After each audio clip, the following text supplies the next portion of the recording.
Assalamualaikum warahmatullahi wabarakatuh. Kembali lagi kita lanjutkan perkuliahan untuk mata kuliah paket aplikasi komputer. Kali ini pertemuan ke-13 yang akan membahas mengenai penyajian tabel dan grafik data penelitian serta integrasi dari Microsoft Excel dan dari Microsoft Word. Oke, jadi di sini bagian dari materi ini sebenarnya kalau misal kita lihat kedudukannya gitu ya, itu masuk di bagian yang tidak terpisahkan mulai dari pertemuan 9 gitu ya sampai pertemuan ke-13 ini. Nanti untuk yang pertemuan 14 dan 15 nanti kita bahas itu penggunaan aplikasi Microsoft Office PowerPoint ya. Nah, jadi di sini untuk pertemuan ke-13 ini merupakan tahap akhir dari materi mengenai Microsoft Excel. Nah, lagi-lagi kalian tidak perlu membuat data mentah baru gitu kan. Kita hanya akan melanjutkan data yang sudah kita olah sampai pertemuan ke-12 kemarin. Nah, di sini kalau kita telaah gitu ya, dalam skripsi kuantitatif ya hasil pengolahan data itu tidak hanya cukup kalau misalkan tersimpan di Microsoft Excel saja gitu ya. Nah, kalian sebagai peneliti nantinya itu harus mampu menyajikan hasil tersebut dalam bentuk tabel dan grafik yang rapi, akurat, mudah dibaca dan tidak menyesatkan. Nah, kemarin di pertemuan ke-12 kita sudah membuat pivot table dan pivot chart gitu ya. Untuk tujuannya misalkan kemarin itu membandingkan nilai pretest, post-test, gain, ketuntasan, dan respon. Nah, kali ini di pertemuan ke-13, kalian eh, memperbaiki hasil visualisasi tersebut gitu ya, agar nantinya sesuai untuk digunakan dalam laporan skripsi. Nah, di sini kalian akan mempelajari cara memilih jenis grafik, memberikan judul gitu ya, mengatur sumbu, menampilkan label data, menghapus unsur visual yang tidak diperlukan. Nah, menghindari grafik tiga dimensi ya. Jadi karena ini sifatnya karya ilmiah. Jadi itu jangan berfokus pada visual gitu ya. Jangan dibuat eh, cetar gitu ya. Tiga dimensi yang gimana-gimana, jangan gitu ya. Buat lebih formal. Nah, dan terakhir ini memastikan bahwa skala grafiknya tidak menyesatkan. Nah, nanti berikutnya kalian akan memindahkan tabel dan grafik dari Microsoft Excel ke Microsoft Word dengan beberapa metode. Nah, kalian juga nanti belajar ya memberikan nomor, judul, dan rujukan terhadap tabel dan gambar dalam narasi hasil penelitian. Nah, konteksnya kita masih mengacu pada konteks kemarin ya. Judul skripsi yang kita jadikan acuan di sini contohnya ya.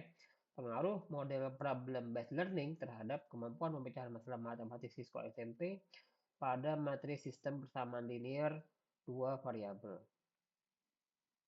Nah, untuk capaian pembelajaran pertemuan kali ini ada cukup banyak ya di sini. Jadi yang pertama itu kalian diharapkan mampu menjelaskan fungsi tabel dan grafik dalam laporan skripsi kuantitatif. Terus juga memilih jenis grafik yang sesuai dengan karakteristik data, memperbaiki judul grafik agar nantinya informatif dan akademik, memberikan judul sumbu horizontal dan vertikal, mengatur skala sumbu grafik secara tepat, menampilkan dan mengatur label data, menggunakan legenda secara efektif. Ini ya, ini legenda namanya ya. Menghindari penyajian grafik yang berlebihan atau malah menyesatkan. Menyalin tabel dari Excel ke Word dengan format yang tepat. Menyalin grafik dari Excel ke Word sebagai gambar atau objek terhubung. Nah, terus kemudian menjelaskan perbedaan antara menempelkan grafik sebagai gambar dan sebagai tautan. Ya, ada beberapa cara. Kemudian memberikan nomor dan judul tabel atau gambar. Selanjutnya merujuk tabel dan gambar dalam narasi hasil penelitian. Menuliskan interpretasi singkat berdasarkan tabel dan grafik. Menyiapkan satu bagian hasil penelitian sederhana dalam Microsoft Word. Nah, untuk data, data yang kita gunakan itu masih sama tadi ya, lanjutan dari hasil pertemuan ke-12 kemarin. Nah, jadi datanya itu minimal memuat 9 poin ini ya.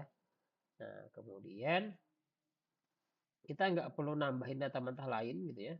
Nggak perlu membuat data mentah lain di sini sebagai latihan.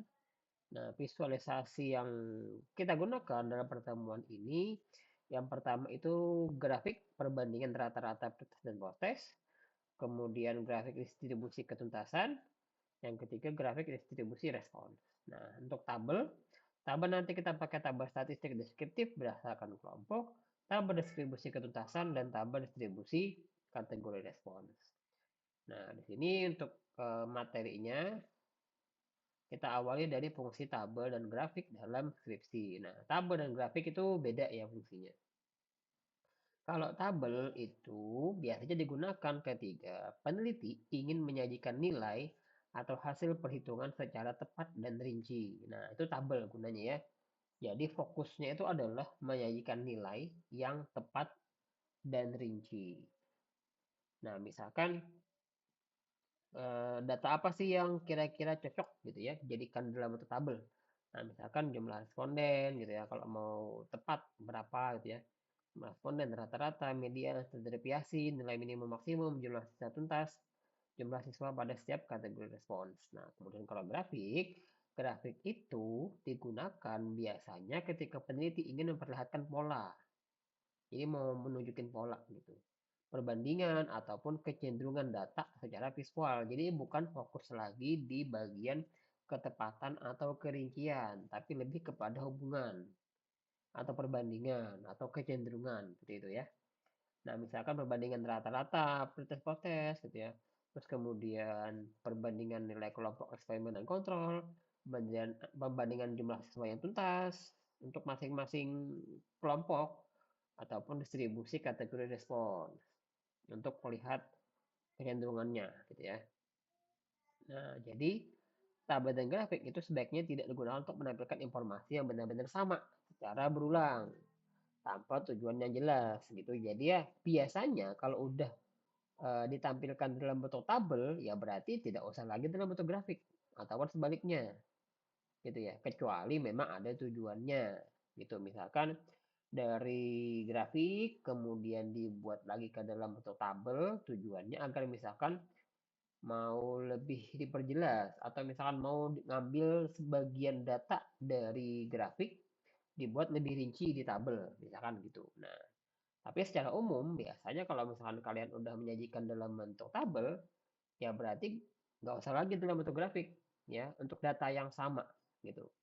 Jadi kalau tadi ya juga harus dipilih mana yang kira-kira cocok dalam bentuk tabel, mana yang cocoknya dalam bentuk grafik atau gambar gitu ya. Nah, oke di sini memilih jenis grafik ya. Nah, kita lihat di sini ada beberapa gitu ya. Ada lumayan ada beberapa di sini, mungkin lebih dari ini sebenarnya gitu ya. Nah, yang pertama itu cluster column gitu ya untuk membandingkan nilai beberapa kelompok ya. Ini kalau misalkan kalian coba lihat di sini ya. Nah, sebenarnya di bagian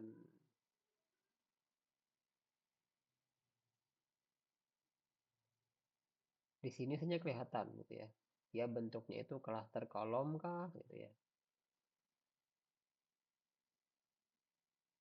Atau gimana gitu ya. Nih, bagian tipe ya. Cluster itu gini ya, cluster kolom cluster gitu ya. Terus bar chart, ada stack kolom, pie chart gitu ya. Nah, ini yang pie. Nah, line chart yang ini. Terus scatter plot gitu ya, scatter plot.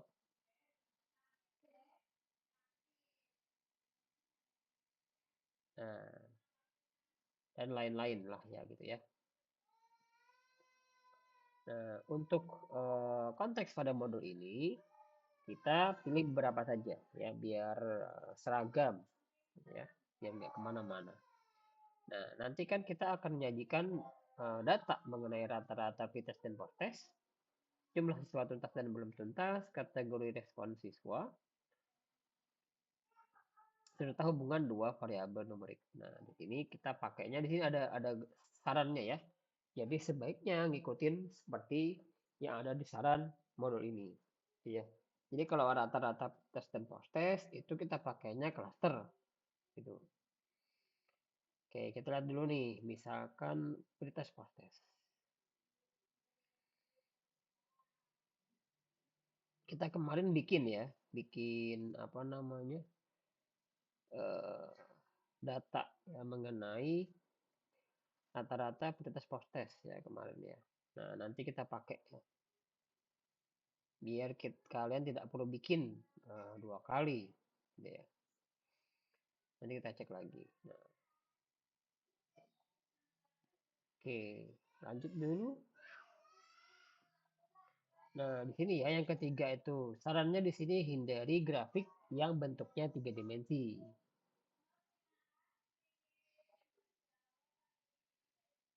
Nah, ini dijelaskan sebenarnya ya, kenapa. Jadi selain karena dia bentuknya itu jadi kurang formal gitu ya.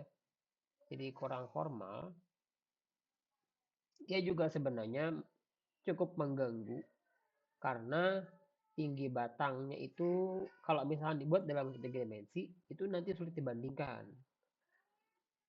Terus juga kemudian di sini ya, bagian depan grafik itu kelihatan lebih besar daripada yang di belakang. Ini contoh ya. Mana? Ada enggak ya?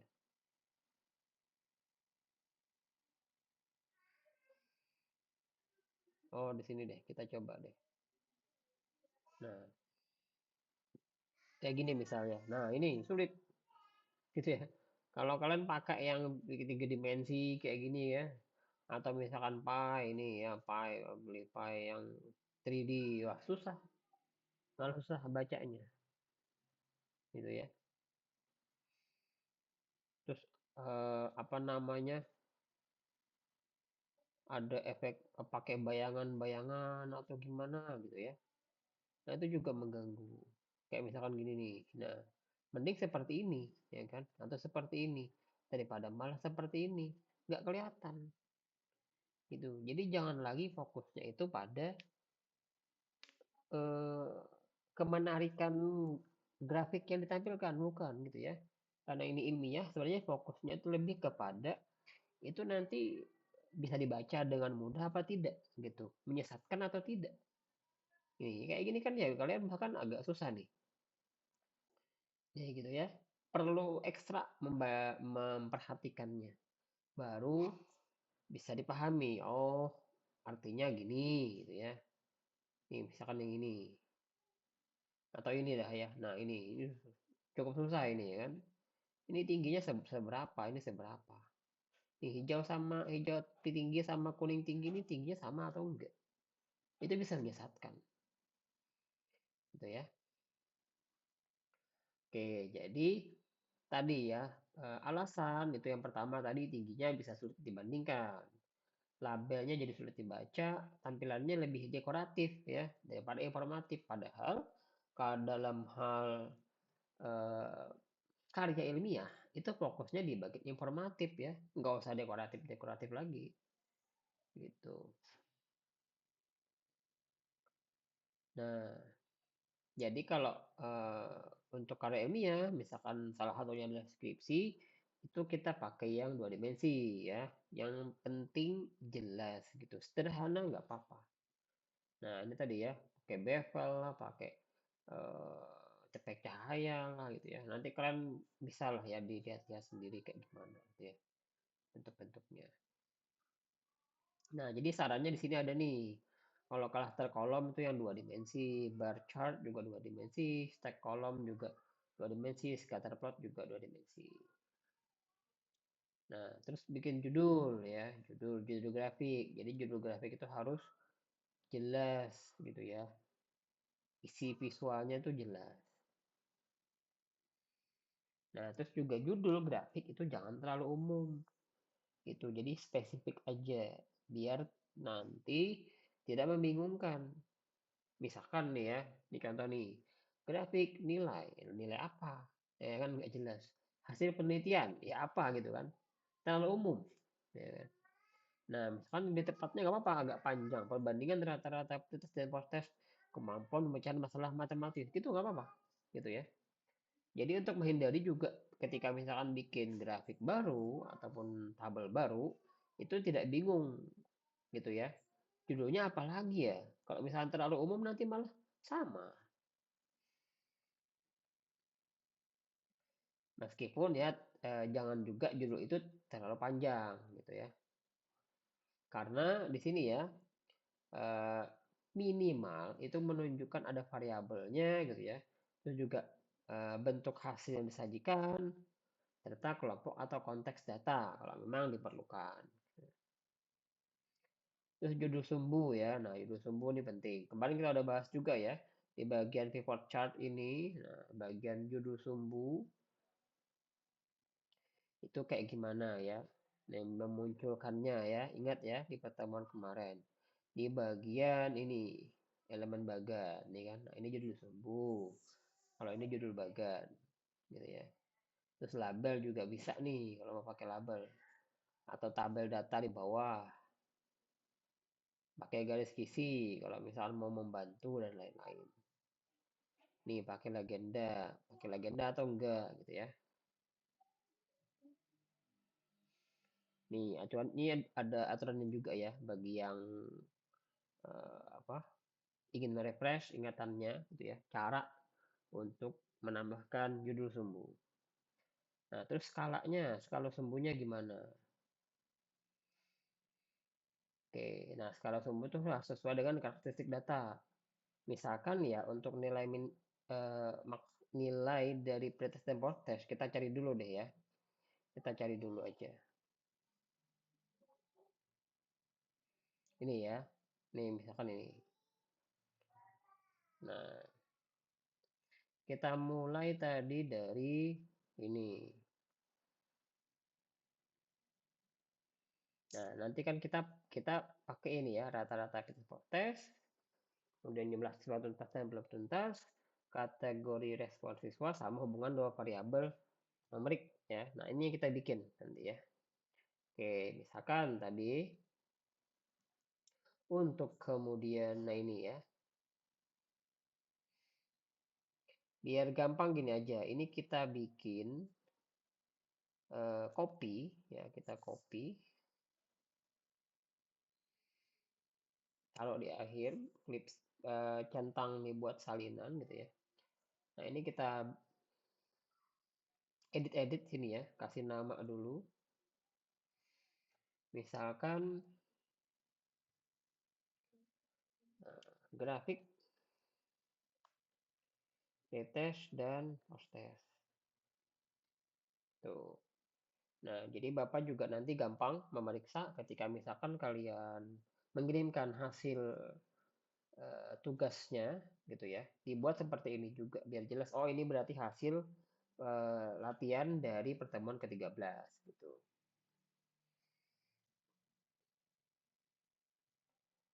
Nah, ini kan ya. Ini udah oke gitu ya. Terus kita perlu juga yang namanya grafik ketuntasan. Nih, kalau misalnya belum ada kita bikin ya.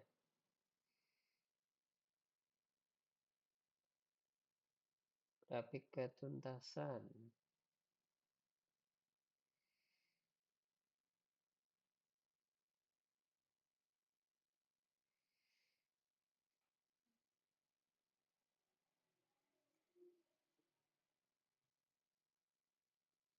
Ini respon ya. Nah, ini ya. Ini ketuntasan.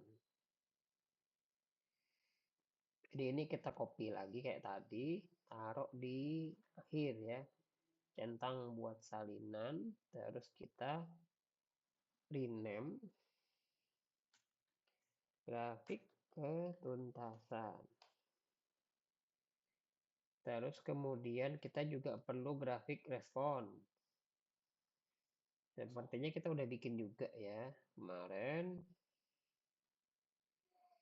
Nih, respon ya. Kita copy, taruh bawah paling akhir, terus kita rename grafik response.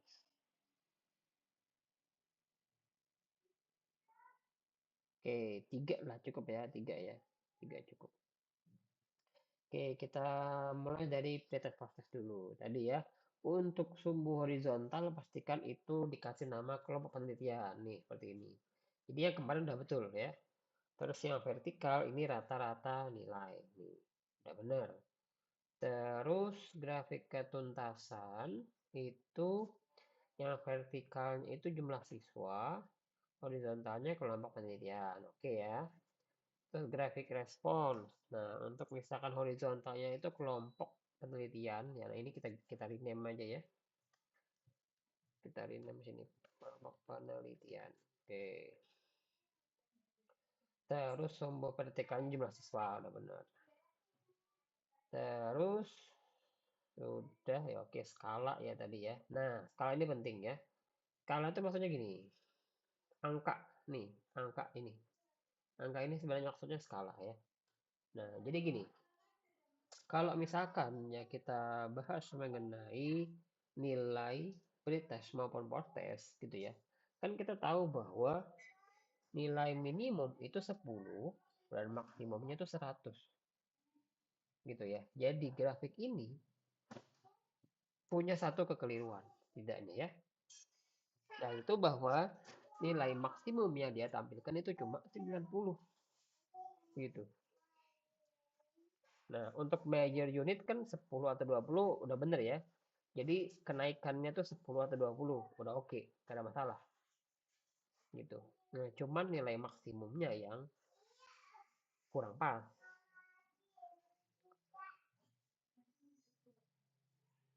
Nah, ini biasanya kita bisa edit gitu ya. Nih. Nah, ini ya. Jadi klik kanan terus pilih format axis ya, ada nggak ya? Klik angka pada sumbu vertikal yang ini. Nah, ini ya. Kalau kalian double klik gitu ya. Kalau di apa sih double klik ya. Nah, di sini nah ini ada ya. Nih. Minimumnya 0, maksimumnya 90. Ini harus kita edit jadi 100. Terus majornya ya. Majornya kita bikin 10 atau 20 boleh lah ya. Minornya 2 nggak apa-apa. Nah, jadi maksudnya mayor 10, jadi kenaikannya 10. Terus minornya ini maksudnya di antara antara mayor ini dari misalkan dari 0 sampai 10. Dia itu cuma mendeteksi itu 2 per 2 naiknya. Jadi 0, 2, 4, 6, 8, 10 gitu. Nah, jadi buat seperti itu ya. Oke, kemudian di sini udah ya. Nah, ini udah kita sesuaikan.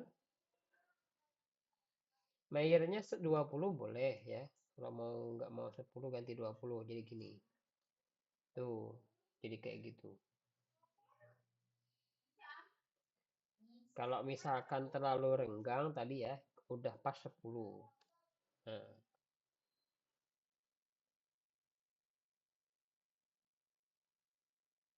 nah, jadi skala sumbu tadi tidak boleh dipotong. Nanti selisihnya tuh kelihatan besar gitu.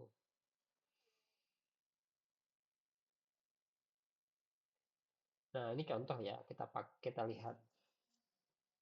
Kita punya data ini ya. Ini misalkan ya, kalian bisa munculin angka sebenarnya ya, pakai ini. Nah, gini atau di sini.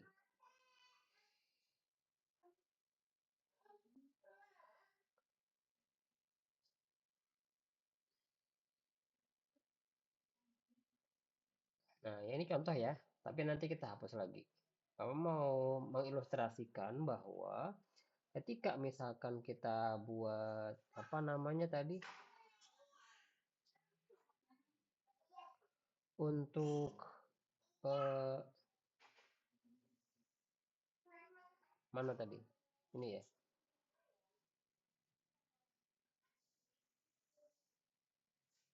Oh ini sorry. Nah ini ya. Oke. Tumbuk. Nah ini. Kan kita punya eksperimen 79,9, kontrolnya 67,4. Nah, yang benar kan gini ya. Jadi minimumnya 0, maksimum 100. Ini kalau misalkan kita ganti, ya, misalkan nih ya, kita ganti 80. Tuh, jadi seperti itu. Jadi kesannya malah perbedaannya tuh kayak signifikan gitu. Jadi itu tidak boleh. Jadi itu istilahnya menyesatkan gitu ya. Nah, kalau ini kan jelas meskipun eksperimen lebih tinggi gitu ya. Tapi kan dia masih di 79,9. Artinya kan dia belum perfect istilah nilainya ya, masih ada salah gitu. Oke, ini kita hapus saja tadi ya yang bagian apa label. Nah, oke.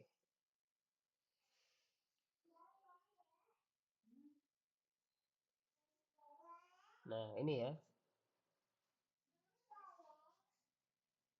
Nah, di sini opsional sebenarnya ya. Tadi barusan kita kerjain mengenai penggunaan label data. Nah, nanti kan memunculkan ya. Jadi ada ini caranya udah ada. Posisinya juga tadi bisa dipilih sendiri.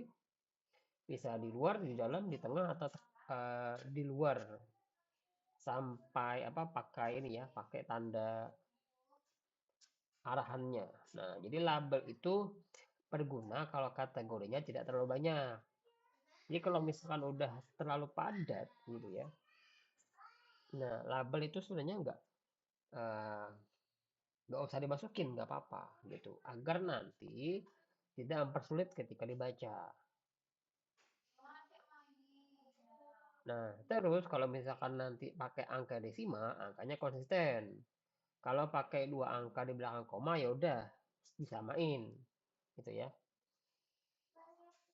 Nah, jadi untuk label ini kalian dibebaskan ya. Kalau mau pakai pakai, kalau enggak enggak. Tapi menurut Bapak setidaknya tuh pilih yang ini atau yang ini. Meskipun ini terlalu rame ya. Nah, inilah ya. Kalau ini kan malah nggak terlalu kelihatan. Ini juga nih nutup gitu ya. Ini juga nutup. Setidaknya ini kalau mau ya. Meskipun sebenarnya tadi kalau kita hanya sekedar melihat perbandingan, nggak perlu harus benar-benar tahu angkanya berapa gitu. Yang penting kelihatan ini kan. Ini kan birunya lebih rendah daripada oranye gitu. Sama nih ya, kelompok kontrol juga. Nah, tetapi sama oranye untuk eksperimen kontrol kelihatan yang oranye di eksperimen ini lebih tinggi daripada oranye yang kontrol. Oranye apa sih? Rata-rata proses gitu. Terus legenda ya. Nah, ini legenda tadi ya. Ini legenda. Ini legendanya bisa dimunculin, bisa dihapus di bagian sini ya.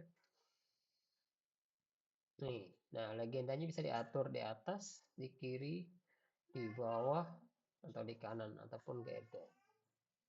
Gitu.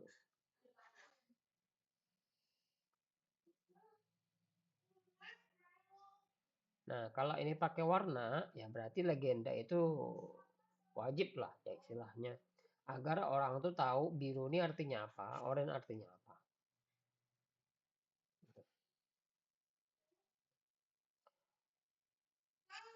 Nah, legenda itu bisa saja tidak perlu kalau grafiknya hanya punya satu seri data dan maknanya jelas. Ini kan kebetulan karena dua nih ya, dua data nih. Jadi ya perlu legenda lah ya, biar orang tahu tadi biru tuh apa, oranye tuh apa. Nah, untuk yang ketuntasan berarti kan di sini ya. Nah, ini jadi perlu juga ya. Biru itu tuntas gitu ya. Sorry, oranye itu oh sorry, abu-abu ya, abu-abu itu tuntas, biru belum tuntas. Itu. Nah, ginilah ya, biar nggak pusing. Terus tadi grafik respon nih ya, ini juga. Nah, ini juga tentu saja kita perlu legendanya ini ya, biar tahu kuning apa, hijau apa, biru apa. Nah, ini sarannya ya, bisa di bawah, kanan, atau di atas. Jangan di kiri ya, jadi nggak lazim. Naruh legenda di kiri itu tidak lazim. Nih, coba aja di kiri. Tuh, aneh ya. Aneh ya, jarang kalian lihat pasti ya. Di atas boleh, tapi biasanya di kanan. Karena di kiri ini kan sebenarnya udah ada nama sumbu ya, sumbu vertikal.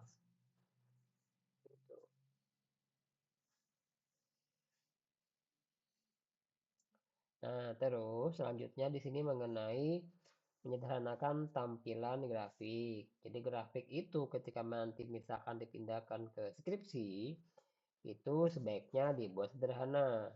Jadi ada beberapa hal yang bisa dikurangi ataupun dihapus gitu.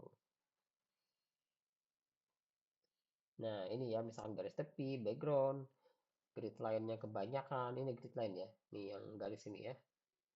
Garis bantu. Terus word art, efek cahaya dan lain-lain lah ya. Nah, karena prinsip utamanya itu, jadi unsur dalam grafik itu harus membantu pembaca untuk memahami data. Jadi jangan ditambah-tambahin sesuatu yang tidak membantu gitu, malah mengganggu jadinya.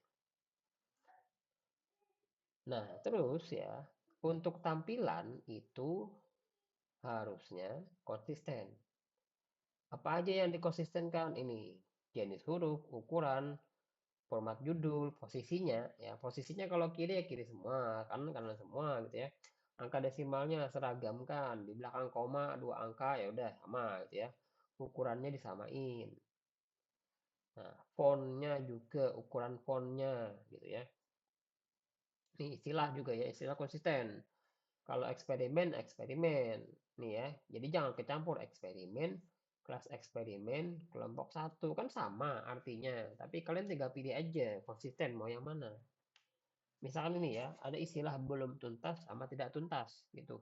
Nah, kalian dari awal pakainya yang mana? Gitu. Terus rata-rata ya. Nah, rata-rata. Pakai rata-rata istilahnya atau pakai min atau pakai rata. Nah, gitu ya. Terserah. Nah, ini ya, tadi kita coba benerin mulai dari ini. Nah, pilih yang cluster kolom ya tadi ya, cluster kolom. Ini yang ini ya, udah bener. Yang dua dimensi. Nah, terus hanya menampilkan rata-rata pitch dan poster. Nah, ini judul grafiknya ya, perbandingan rata ini udah bener ya. Horizontalnya sama vertikalnya, nilai minimum maksimumnya, terus labelnya ditampilkan. Nah, oke, di sini kita ikutin di modul ya. Jadi labelnya kita munculkan saja. Kita pakai yang ini deh ya. Nah, tapi kalau Bapak biasanya kalau pakai label itu nggak perlu lagi pakai ini. Itu biasanya. Itu ya, itu selera sih sebenarnya. Karena udah ada angka ini ya. Jadi ini sebenarnya angka ini tuh nggak perlu lagi. Gitu. Terus tadi kita setting ya dua angka di belakang koma. Nah, terus yang lainnya dihapus ya. Pokoknya tidak penting itu dihapus, hapusin aja. Nih, oh, mau yang mana nih gitu ya. Pasti biasanya milih nih. Mau yang mana ya yang keren gitu ya, kelihatannya gitu ya.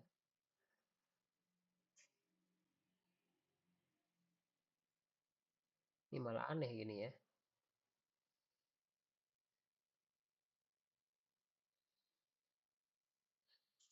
Kayak gini aja deh.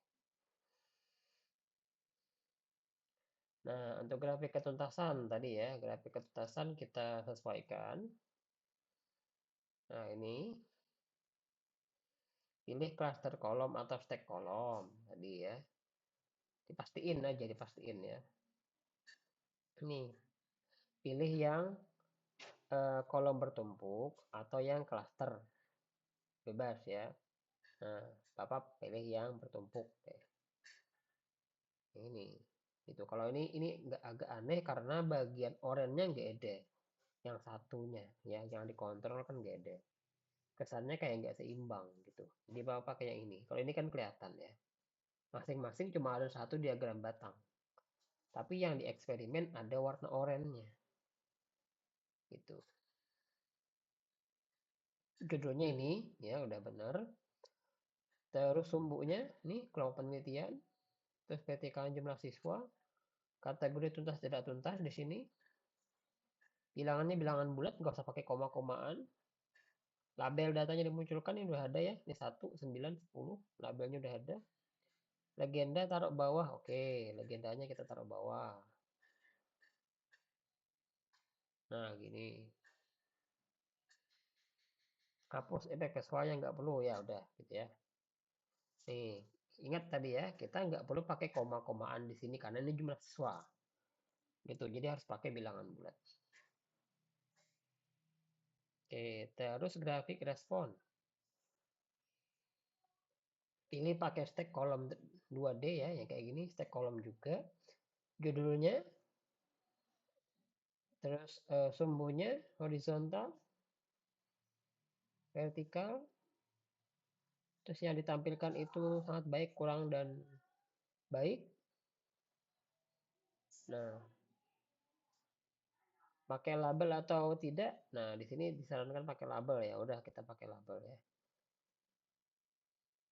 Tidak pakai label juga nggak apa-apa ya di sini karena di sini tampilkan label data jika grafik tetap mudah dibaca. Nah, kita lihat. Nah, ini malah aneh ya. Nah, gini. Kita taruhnya di tengah ya.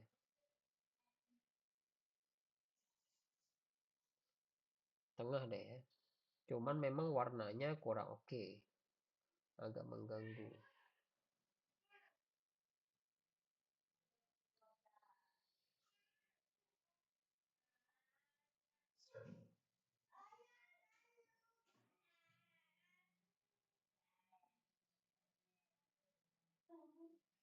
Oke, gini lah ya.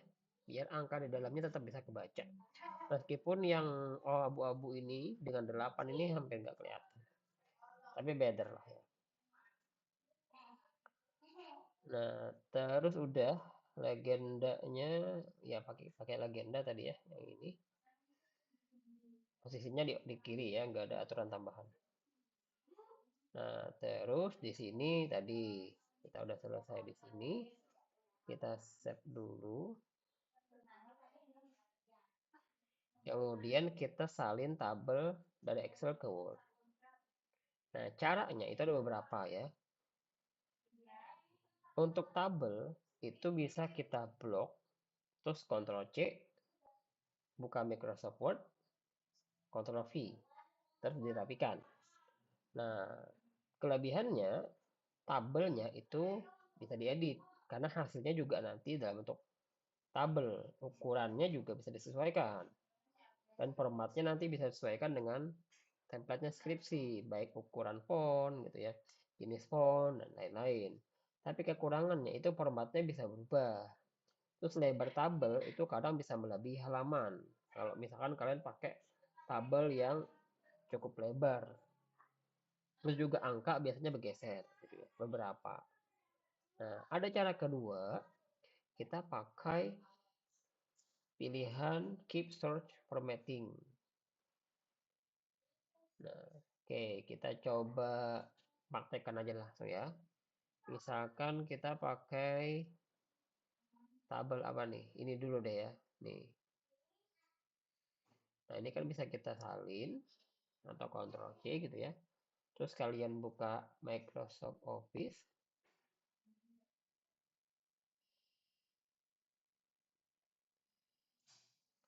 Nah, baru Ctrl V. Nah, ini hasilnya kan dalam bentuk tabel juga. Sehingga bisa diubah-ubah gitu ya. Nah, ini bisa diganti-ganti gitu ya, baik misalkan huruf ya diganti ukurannya gitu ya. Terus dan lain-lain lah ya. Nah, terus kemudian di sini ada cara kedua, kita pakai keep short formatting. Jadi ketika misalkan di Word itu kalian klik kanan, itu pilih yang mana coba lihat. Nih, yang ini ya. Nih, keep short formatting. Jadi pertahankan pemformatan sumber. Nih yang ini. Gitu.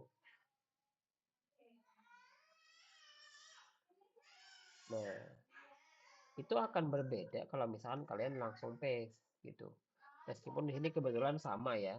Kalau misalkan kalian pakai file yang kemarin kita kerjakan ya di mana tuh pertemuan sebelumnya. Nah,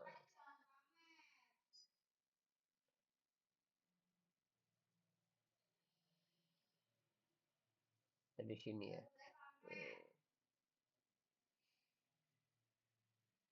Belum melipat. Oke. Nah, contoh ya, contoh. Kita taruhnya di sini.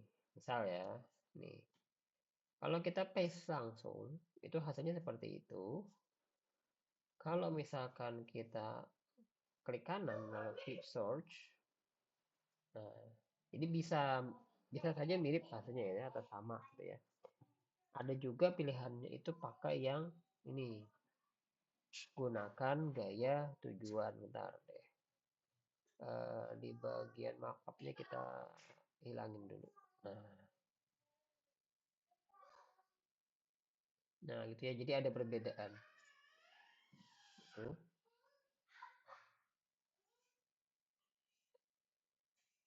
Oke, kemudian di sini, nah ini ya, kalau keep cell formatting itu kelebihannya itu pokoknya sesuaikan dengan bawaan Excelnya. Di Excel tadi pakai ukuran berapa, pakai font apa, dia ngikut. Jadi tampilan tabel itu cenderung sama. Nah, tapi kekurangannya tadi ya, dia perlu disesuaikan dengan format skripsi gitu. Jadi nanti ganti lagi fontnya gitu ya, kalau misalkan nggak sama. Nah, cara ketiga bisa lagi menampilkan atau menempelkan ya dalam bentuk gambar gitu. Nah, kalau misalkan dalam bentuk gambar, ini yang paling konsisten sebenarnya ya, yang ini. Nih, dia jadi gambar gitu. Jadi nggak perlu pusing lagi di apa ya, nggak perlu pusing dia berubah-berubah gitu ya ukuran dan lain-lain. Cuman kekurangannya apa ya, nggak bisa diedit gitu ya. Terus kalau misalkan digedein itu bisa jadi nggak jelas gitu. Terus misalkan nih kita mau lebarnya itu seukuran kertasnya segini misalkan ya, ukuran nah segini. Otomatis fontnya ikut-ikutan membesar gitu ya. Ukuran fontnya yang ada di dalam gambar ini. Jadi itu kekurangannya ya. Nah, biasanya ditempelkan dalam bentuk gambar ini yang tidak disarankan gitu. Karena yang namanya tabel itu harusnya dinamis, artinya masih bisa diedit-edit. Kali aja nanti ketika misalkan kalian ngerjain, oh ini perlu dibenerin nih, jadiin satu angka di belakang koma aja misalkan. Nah, itu masih bisa dihapus gitu ya. Nah, gitulah kira-kira.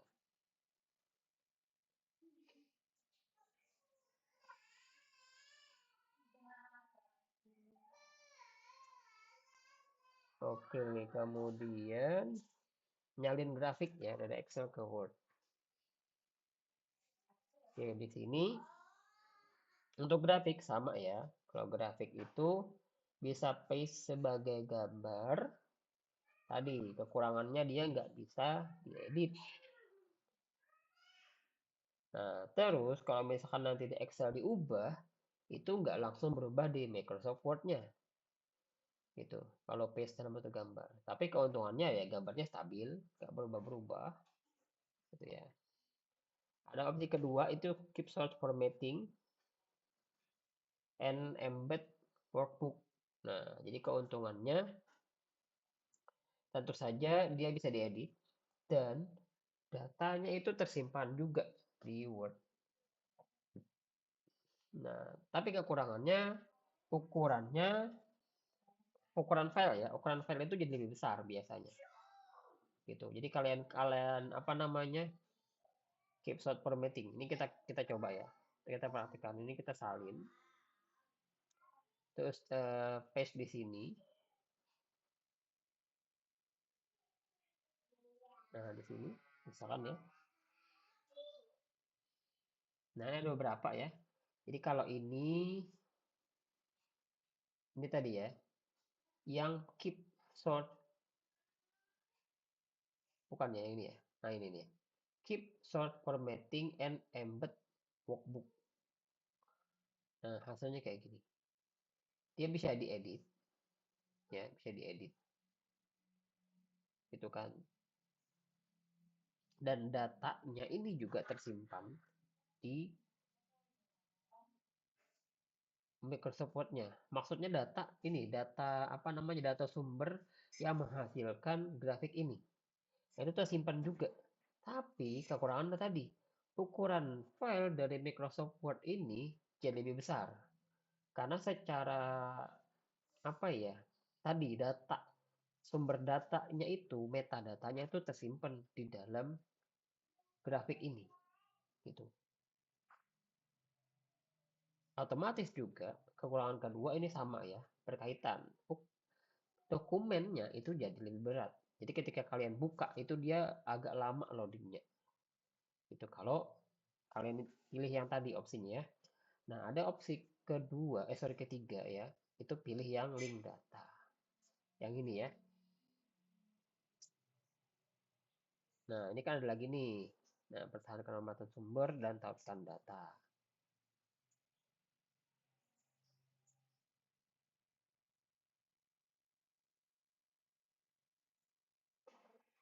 Nih ya. Jadi tautkan. Nah, tautkan itu ada dua juga ya. Jadi kalian bisa pilih yang tema tujuan atau pertahankan format sumber. Nah, tapi ditautkan. Kalau tadi pokok kerjanya tertanam di dalam. Nah, misalkan nih kita pertahankan performatan sumber. Artinya font dan lain-lain itu berasal dari Excel-nya gitu. Nggak ngikutin bawaan eh, dari Office-nya, dari Microsoft Word-nya. Dan ini ditautkan saja. Jadi keuntungannya tentu saja tidak sebesar yang tadi gitu. Dan ini ya, ini bisa ikut berubah kalau file Excel-nya ini kita ubah. Ya ini. Karena kita linkkan tadi. Ini contoh ya. Ini contoh deh. Misalkan 49 ini Papa ganti 60. Oh, nggak bisa ya. Karena di pivot ya. Nah, ini karena ini nggak bisa langsung diubah di sini. Jadi misalkan kalian ngubahnya itu dari sumber aslinya. Ya, dari sumber awal kita bikin.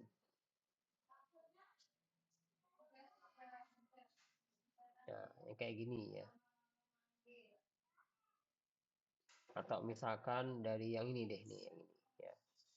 Ini kita kalau ganti otomatis tadi itu terlink dan juga bahkan ya yang di sini juga ikutan berubah.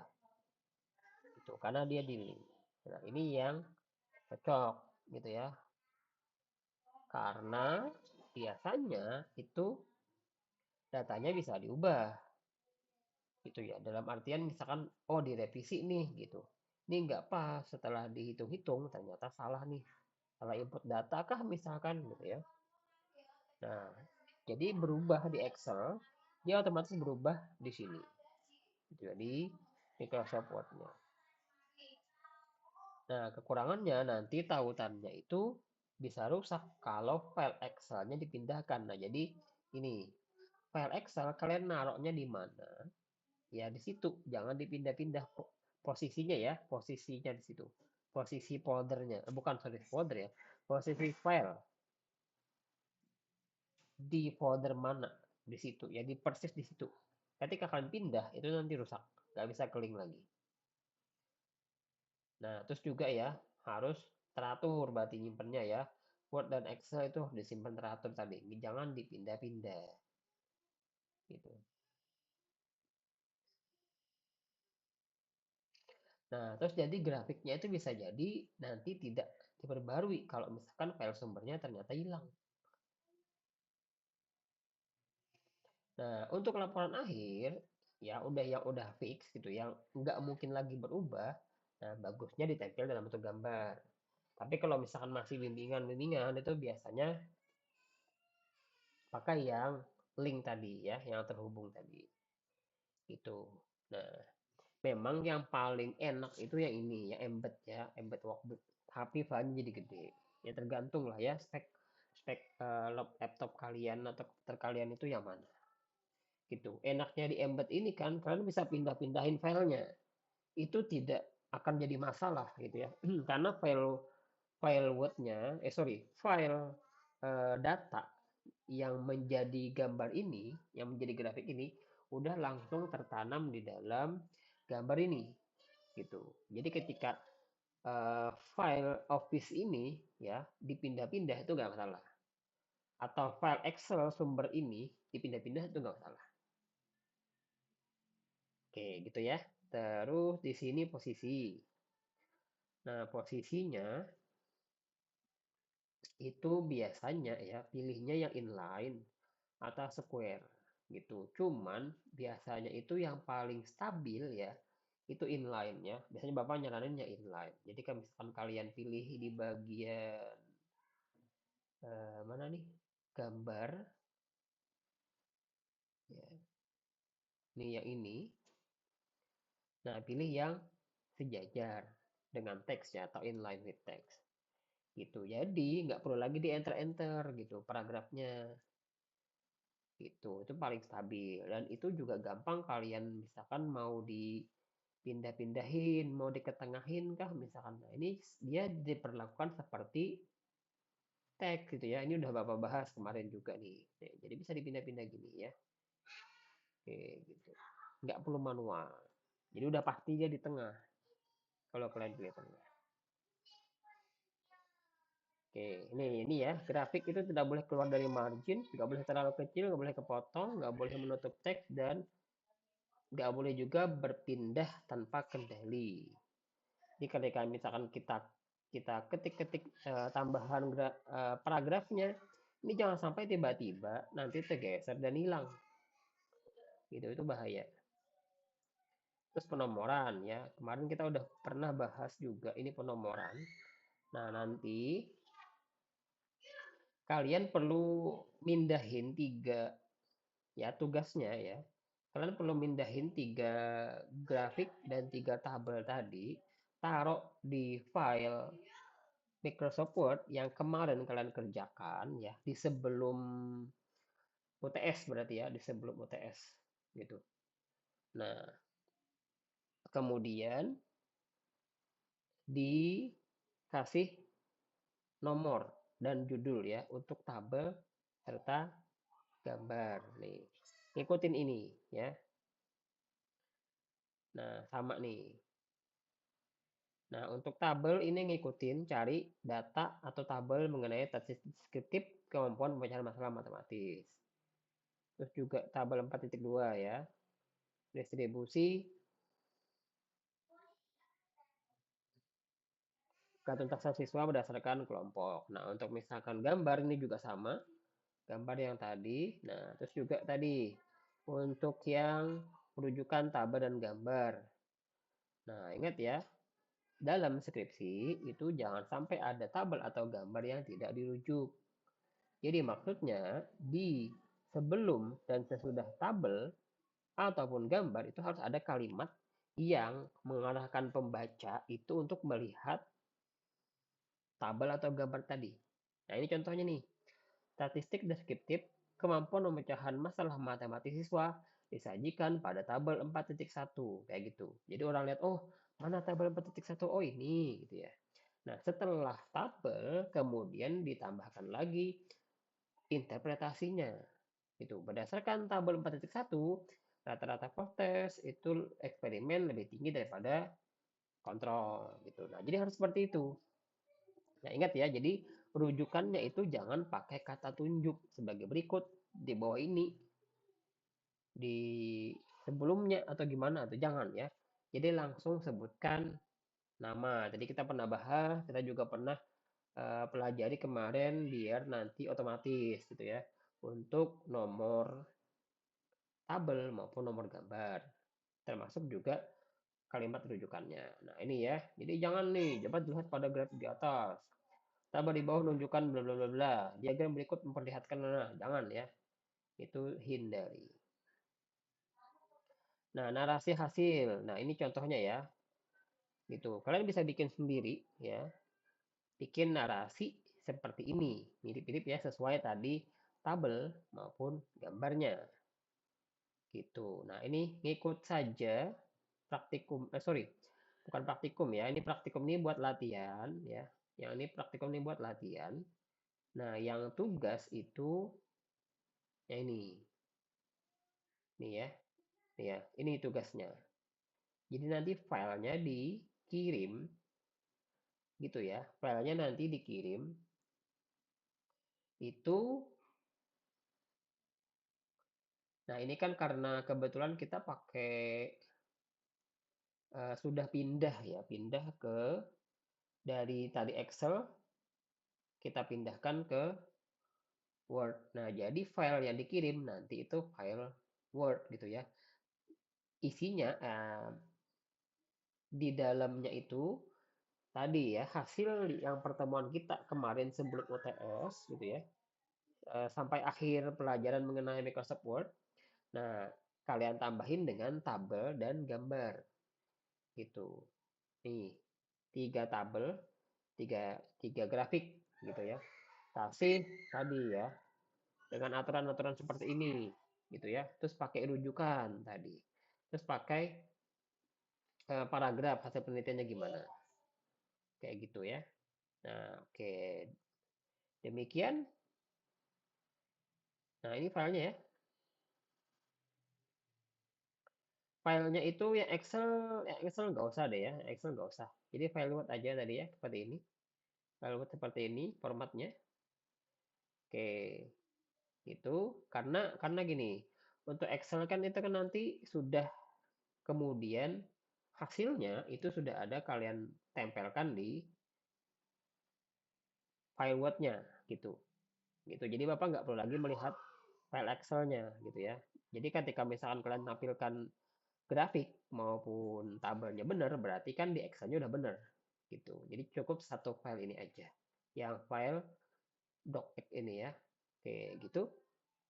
Silahkan nanti kalau ada yang mau ditanyakan boleh diketikkan di kolom komentar atau misalkan nanti Bapak di Japri boleh gitu ya atau di grup.